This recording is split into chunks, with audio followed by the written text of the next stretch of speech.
the world and what we did that was so crappy. Now, do we often need therapy and counseling? Absolutely. But we learn to, like, with fire, and you're going to hear that in the messages for this week, go to someone and get it handled. So I have said this before. The angels are pushing me all year round to say this. If you've had a problem or an issue that's been longer than especially 5 years, go to a professional ASAP and get it handled. What do I mean by that? You can actually have someone support you and help you with negative thought patterns, negative behavior. You can really disappear it. And I honestly say disappear it. For many people, they are recovering addicts, but they don't have what we call sobriety. I'm going to speak from my own experience. August 1st, I'll have 33 years of sobriety from alcohol.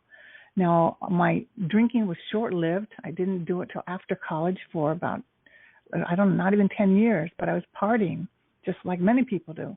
But little did I know that it was my excuse, and it became my method of not dealing with what I needed to deal with.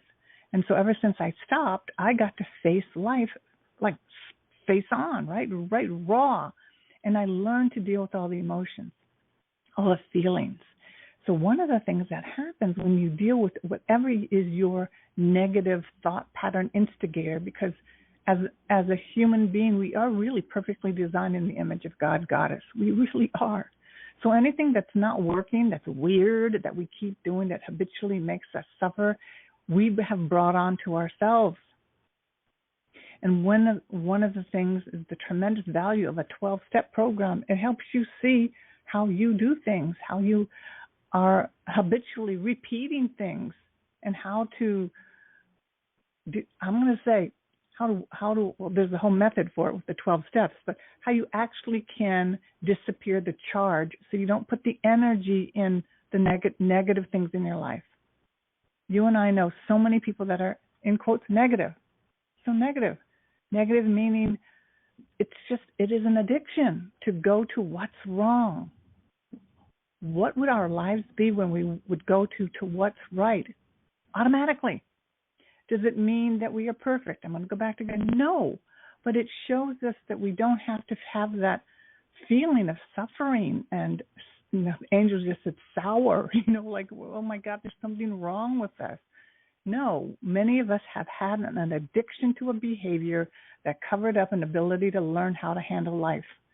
So I talk about this a lot. I help people see their own patterns, and like what I do, and I did in my readings last Tuesday. I mean, I had a woman who had, I think she was divorced, older, and she had sat down and she said, will I ever find love? And I'm thinking, it just came out of my mouth, like oftentimes it does with the angels channeling through me.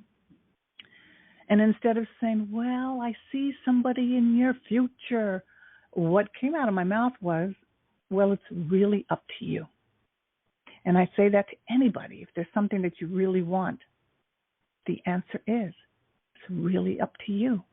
Now, how bad do you want it? How willing are you courageously going to go to dig deep and fast with velocity and not prolong it for another 5 years, 1 week or 1 month? I think a lot of people don't realize there are a lot of people who are actually happy and are not suffering. We may not know them because we only surround ourselves with people who are like Debbie Downers, right? So there are actually people who are thriving. And what I mean by thriving, are they